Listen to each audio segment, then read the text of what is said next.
গোলাম আজমের সহযোগীদের জাতির শ্রেষ্ঠ সন্তান বলা হলে মুক্তিযোদ্ধাদের অপমান করা হয় বলে মন্তব্য করেছেন বিএনপি স্থায়ী কমিটির সদস্য মির্জা আব্বাস। জাতীয় স্মৃতিসৌধে শহীদ মুক্তিযোদ্ধাদের প্রতি শ্রদ্ধা জানিয়ে তিনি ৭১-এর সঙ্গে ২৪-এর তুলনা না করার আহ্বান জানান। এদিকে বিএনপি মহাসচিব মির্জা ফখরুল ইসলাম আলমগীর সকালে নেতাকর্মীদের নিয়ে সাবেক রাষ্ট্রপতি ও বিএনপির প্রতিষ্ঠাতা শহীদ জিয়াউর রহমানের সমাধিতে শ্রদ্ধা নিবেদন শেষে বলেন, স্বাধীনতা বিরোধীরা আবারও মাথাচাড়া দিয়ে উঠতে চায়। তাদের অপচেষ্টা নস্যাৎ করে দেশের মানুষ গণতন্ত্র প্রতিষ্ঠা করবে। শাহিন আলমের ক্যামেরায় মণ্ডল এনামের রিপোর্ট। ভোরের সূর্য ওঠার আগেই জাতীয় স্মৃতিসৌধে শহীদ মুক্তিযোদ্ধাদের প্রতি শ্রদ্ধা জানাতে বিভিন্ন দলের নেতাকর্মীদের নামে উপচে পড়া ঢল। শ্রদ্ধা নিবেদন শেষে বিএনপির স্থায়ী কমিটির সদস্য মির্জা আব্বাস বলেন, যে আশা আকাঙ্ক্ষা নিয়ে দেশ স্বাধীন হয়েছিল আওয়ামী লীগ তা সব চূর্ণ বিচূর্ণ করে দিয়েছে। গোলাম আজম সহ ওর সাঙ্গ পাঙ্গরা যদি জাতির শ্রেষ্ঠ সন্তান হয়, তাহলে বীর মুক্তিযোদ্ধাদেরকে অপমানিত করা হচ্ছে। তাহলে বীর মুক্তিযোদ্ধাদের অবস্থানটা কোথায়, এটা একটু ওদের কাছে আমি জানতে চাই। এটা তো অবশ্যই এই দলটি 1947 সাল থেকে অদ্যাবধি 47 সাল, 71 সাল এবং এখন পর্যন্ত দেশের শান্তি কখনো কামনা করে নাই এবং করে না।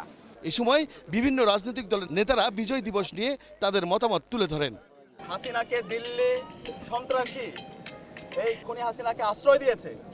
আমরা অন্তর্বর্তীকালীন সরকারের কাছে অনুরোধ করছি, এই খুনি হাসিনাকে দ্রুত সময়ের মধ্যে দিল্লি থেকে বাংলাদেশে এসে তার রায় কার্যকর করতে হবে।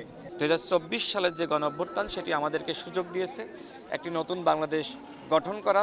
আমি একজন তরুণ রাজনৈতিক কর্মী হিসেবে মনে করি বাংলাদেশ এমনভাবে তৈরি করা দরকার যেখানে আসলে ন্যায় বিচার থাকবে, কথা বলার স্বাধীনতা থাকবে। এদিকে বিএনপির মহাসচিব মির্জা ফখরুল ইসলাম আলমগীর সকালে নেতাকর্মীদের নিয়ে শহীদ জিয়াউর রহমানের সমাধিতে শ্রদ্ধা নিবেদন শেষে বলেন, যারা ৭১-এ স্বাধীনতা বিরোধী ছিল তারা এখন ষড়যন্ত্র করে যাচ্ছে। স্বাধীনতার শত্রুরা যারা স্বাধীনতার বিরুদ্ধে অবস্থা দিয়েছিল, আজকে তারা আবার মাথা চাড়া দিয়ে উঠতে চায়। বাংলাদেশের মুক্তিকামী মানুষ, বাংলাদেশের স্বাধীনতাকামী মানুষ, বাংলাদেশের গণতন্ত্রকামী মানুষ তাদের সমস্ত ষড়যন্ত্রকে নস্যাৎ করে দিয়ে অবশ্যই বাংলাদেশের স্বাধীনতা সমষ্টিকে অটুট রাখবে, গণতন্ত্রের প্রতিষ্ঠা করবে ইনশাআল্লাহ। আজ সারা বাংলাদেশে যে বিজয় আনন্দ উদযাপন করছে তার প্রেরণায় এই জাতীয় স্মৃতিসৌধ। শহীদদের আত্মত্যাগ, দেশপ্রেমের চেতনাকে ধারণ করেই আগামীর বাংলাদেশ হবে সমৃদ্ধির নতুন এক বাংলাদেশ। এই বিজয় দিবসে এমনটাই প্রত্যাশা সবার। মণ্ডল এনাম, এশিয়ান টেলিভিশন, সাভার জাতীয় স্মৃতিসৌধ, ঢাকা।